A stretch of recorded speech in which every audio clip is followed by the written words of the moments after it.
আসসালামু আলাইকুম। বাংলাদেশ ফুটবল টিমকে অভিনন্দন।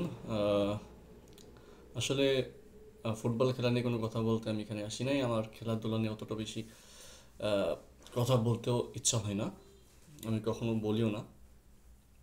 তাহলে আমি অভিনন্দন দিয়ে কেন শুরু করলাম?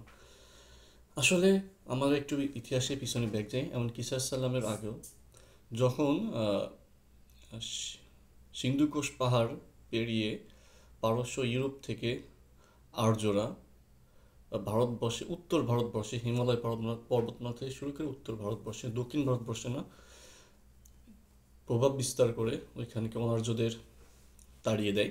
দ্রাবিড়দের সাথে অতটা বেশি সুবিধা করতে পারি নাই।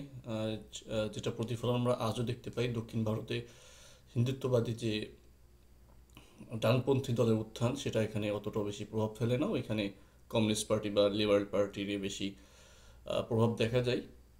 আর ওইখানে ব্রাহ্মণ্যবাদ বা শ্রেণী কাস্ট প্রথাও বিলুপ্ত অনেকটাই।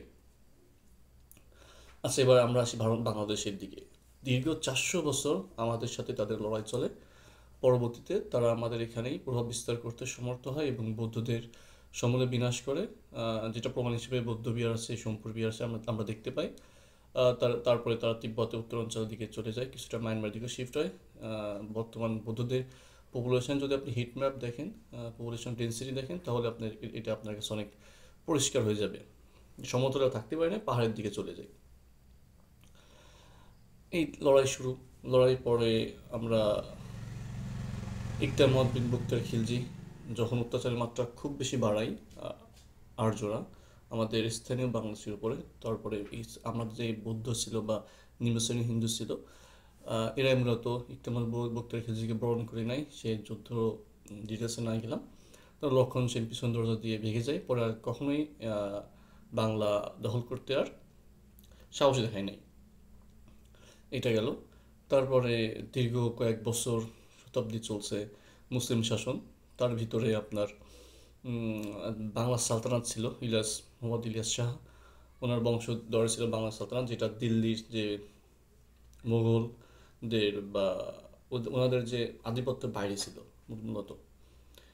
এরপরে যত বারো ভূঁইয়া আছে, এই যত আমরা হিস্ট্রিতে পিছন দিক দিয়ে সামনে ঈসা সালাম জন্মের 300-400 বছর আগ থেকে বর্তমান অবধি আসবো, তাদের সাথে আমাদের কখনোই মিলমিশ হয়নি। ইভেন তো ভারতের পশ্চিমবঙ্গের সাথেও আমাদের মিলমিশ হয়নি, কারণ তারা ছিল জমিদার, ব্রিটিশদের সাহপোষা গোলাম। আমরা কখনোই সবসময় তাহিদ জনতা সবসময় আজাদির পক্ষে ছিলাম, তাদের সাথে আমাদের বনবাদী হয়নি। সো এখন পশ্চিমবঙ্গের সাথে আমাদের একটা ঝামেলা চলতোই, কারণ আমরা মানে বঞ্চিত হইতাম। তার পাকিস্তানের সময় আমরা ঠিকঠাক ভারতের সাথে এলাই করতে পারি নাই, ওই যে ওরা জমিদারের যে আধিপত্য ছিল ওইটার কারণে। এরপরে যখন বাংলাদেশ প্রতিষ্ঠিত পায়, স্বাধীনতা যুদ্ধ হয়, ভারত হেল্প করে তাদের স্বার্থেই, বলতে কোনো দ্বিধা নাই। আহ, তারপরও আস্তে আস্তে ভারত বাংলাদেশ থেকে একদম কলোনিজমের কায়দায় ইনডিরেক্টলি শোষণ করতে থাকে। সামরিক দিক দিয়ে, অর্থনৈতিক, সামাজিক, সাংস্কৃতিক সব দিক দিয়ে, মিডিয়া সব। বর্তমান জেনারেশন সেটা বুঝতে পারছে এবং সেই কয়েক হাজার, 2,000, 2,000, 3,000 বছরের যেই রক্ত, যেটা ভারত বিরোধী রক্ত, সেটার প্রতিফলন বর্তমান জেনারেশন দেখা যাচ্ছে। এটা আহামরি কিছু না, এটা কন্টিনিউ চলবে যতক্ষণ না ভারতের আধিপত্য স্বভাব যে বাংলাদেশ থেকে বিনাশ হবে, ভারত থেকে বিনাশ হবে, ততদিন পর্যন্ত এটা চলতেই থাকবে।